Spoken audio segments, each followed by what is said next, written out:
Dear students of 12th class entrepreneurship, you are welcome in the class.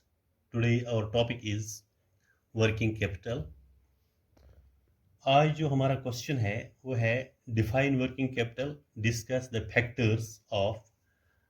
factors which determine the working capital requirements or the factors determining working capital requirements. पहले हम जानने की कोशिश करेंगे what is working capital. ये जो working capital है, it is that amount which is needed for day-to-day expenses of an enterprise, or that capital, it is that amount or capital which is required for day-to-day expenses day-to-day expenses of an organization, of an enterprise. एक business company को work जो amount की ज़रूरत है, capital की ज़रूरत है daily expenses meet out करने के लिए, उसको वर्किंग कैपिटल कहते हैं। ये सीधी सी बात है, वो कैपिटल जो वर्किंग में हो, जिससे एक बिजनेस फंक्शनल रहे, उसको वर्किंग कैपिटल कहते हैं। तो इसके लिए मीनिंग जो हमारे पास है, हम क्या कह सकते हैं इसको, working capital is that amount और that capital which is required for day to day expenses of an enterprise. It is that capital with which a business works. Means with the help of this capital, the organization runs over. Working capital की कुछ examples मैं आपको दूंगा. We have some examples here. First of all, we have cash. Cash सबसे बड़ी example है working capital की. Cash के बिना तो business चल ही नहीं सकती है. It is cash which runs over with the help of which an organization runs over smoothly. तो उसके बाद दूसरा है रॉ मटेरियल. रॉ मटेरियल ऐसा कैपिटल है जो बिजनेस को आगे बढ़ा सकता है. रॉ मटेरियल से हम प्रोडक्ट्स बना सकते हैं. उसके बाद स्टॉक इटसेल्फ, ये भी एक एग्जांपल है. हाँ, सबसे बड़ी चीज बैंक बैलेंस भी है. ये वर्किंग कैपिटल की एग्जांपल्स हैं. Number 1 cash, raw material, stock, bank balance extra. तो इन चीज़ों से बिजनेस रन कर सकती है, बिजनेस आगे बढ़ सकती है, हम बिजनेस को चला सकते हैं. तो ये वर्किंग कैपिटल है, इसके कुछ फैक्टर्स हैं. उन फैक्टर्स को हम जब इलॉबरेट करेंगे तो हमें पता चलेगा कि वर्किंग कैपिटल के बारे में हम मोर एंड मोर सीख सकते हैं. फिलहाल हम देखेंगे फैक्टर्स जो विच determine factors determining working capital. तो उनमें से पहला जो है वो है nature of business. Nature of the business. Business का नेचर क्या है, हमें नेचर देखना है. ये नेचर क्या चीज है. The amount of working capital depends upon this nature of business. तो जो ये वर्किंग कैपिटल का अमाउंट है, चाहे वो रॉ मटेरियल की शक्ल में हो, स्टॉक में हो, कैश हो, बैंक बैलेंस हो, जितनी रिक्वायरमेंट इसकी है, वो उसका दारोमदार किस पर है, नेचर ऑफ बिजनेस पर है. सपोज हमारे पास जो मैन्युफैक्चरर्स एंड ट्रेडर्स हैं, they require more working capital along with fixed assets. Fixed assets तो हैं ही ज़रूरत एक बिजनेसमैन को. फिक्स्ड एसेट्स में आते हैं लैंड, बिल्डिंग, मशीनरी, प्लांट, ये कैपिटल, कंप्यूटर्स हैं, फर्नीचर है, व्हीकल हैं. तो फिक्स्ड एसेट्स के साथ साथ जिन चीज़ों की ज़रूरत है उसको, तो वो नेचर ऑफ बिजनेस में आते हैं. जो मैन्युफैक्चरर्स को, ट्रेडर्स को ज़रूरत है, they have to pay for raw material, wages, salaries and other expenses. जिस वक्त रॉ मटेरियल हम परचेज करते हैं, उसके लिए हमें ये पे करना है, कैश देना है, तो उस वक्त हमें रिक्वायरमेंट है इस चीज़ की. उसके ये रहा एक पॉइंट, एक फैक्टर इसका वर्किंग कैपिटल का. दूसरा फैक्टर जो है, यानी हम इसको रिकैप करते हैं. नेचर ऑफ बिजनेस जो है, the amount of working capital depends upon the nature of business. The manufacturers and traders require more and more working capital along with fixed assets. अच्छा, क्योंकि फिक्स्ड एसेट्स के साथ साथ उनको क्यों ज़रूरत है कैश की? क्योंकि because they have to pay for raw material, salaries, wages etcetera. Number 2 है साइज ऑफ द बिजनेस। ये साइज ऑफ बिजनेस क्या है? साइज ऑफ बिजनेस जो है, ये दो चीज़ें हैं यहाँ पर, या तो लार्ज साइज की होगी या स्मॉल साइज की। जितनी बड़ी साइज की बिजनेस होगी उतने ज़्यादा वर्किंग कैपिटल की ज़रूरत होती है एंटरप्राइज को, और जितने छोटे साइज की बिजनेस हो उतने उतने कम वर्किंग कैपिटल की ज़रूरत है पड़ती है इसको, एंटरप्राइज को।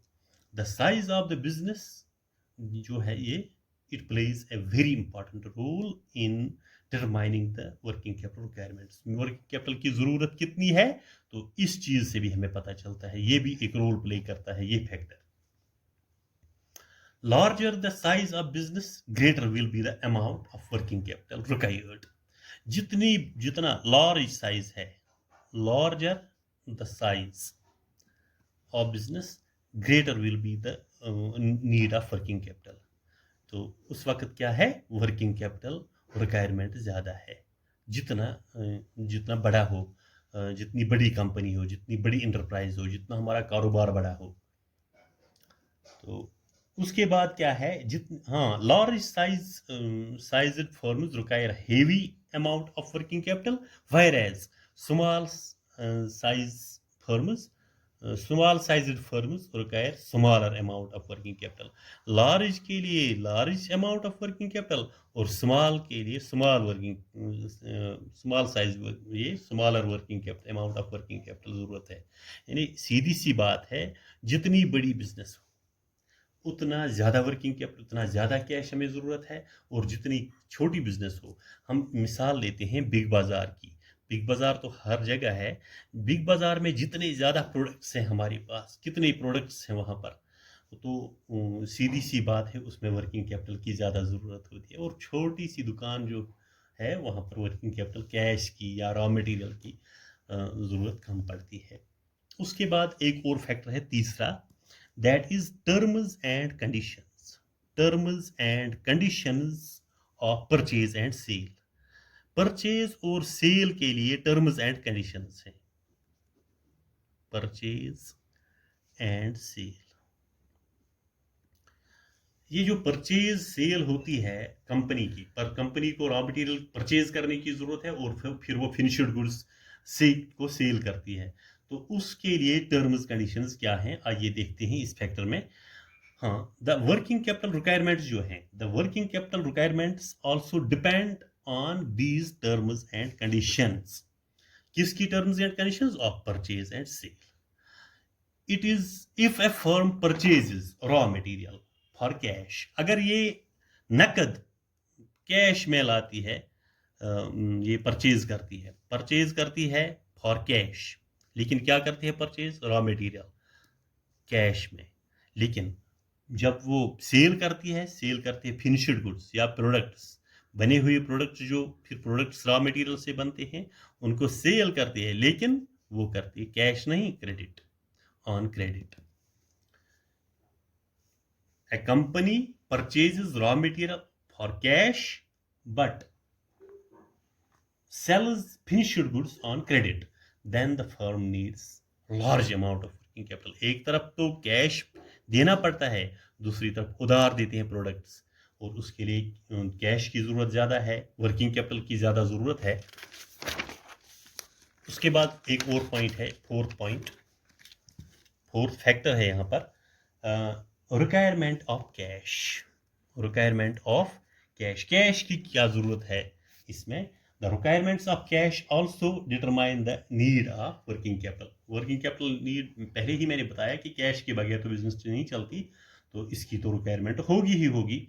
If the firm has to pay working capital, has to pay a large amount of working capital, large amount of cash on raw materials, salaries, rent, etc। अगर रॉ मटेरियल खरीदना हो हमें, या सैलरी देनी है, उसके लिए जो अमाउंट ज़रूरत है, हमें वेजेस देने हैं, तो उसके लिए कैश की ज़रूरत है। The need for working capital will be more. जब ज़्यादा सैलरी पर खर्चा है, वेजेस पर खर्चा है, तो ये ज़्यादा ही है। But if the firm has sufficient assets, its working capital need will be less. अगर इसके पास assets हैं sufficient, खुद ही अपने वसाइल हैं, सो रिसोर्सेज हैं, तो उस वक्त वर्किंग कैपिटल लेस है, वर्किंग कैपिटल की ज़्यादा ज़रूरत नहीं है. The greater the cash requirements, the higher will be the working capital requirements. Cash requirement जितनी ज़्यादा है हमें, उतना ही हमें वर्किंग कैपिटल की ज़रूरत है ज़्यादा. और फिफ्थ एंड लास्ट ये है रिलेशन विद बैंक्स. एक बिजनेस एंटरप्राइज को बैंक के साथ रिलेशंस होना लाजमी है. अगर उसके साथ रिलेशंस कम है तो शॉर्ट टर्म लोन उसको ज़्यादा नहीं मिल सकता है. Banking relations determine working capital requirements. जिन फर्म्स को बैंक के साथ रिलेशंस ज़्यादा हैं वो ज़्यादातर शॉर्ट टर्म लोन एंजॉय कर सकते हैं. हम इस तरह कह सकते हैं, those firms which have good relations with banks, which have good relations with banks, they enjoy better short term loans. Short term loans वो enjoy कर सकते हैं.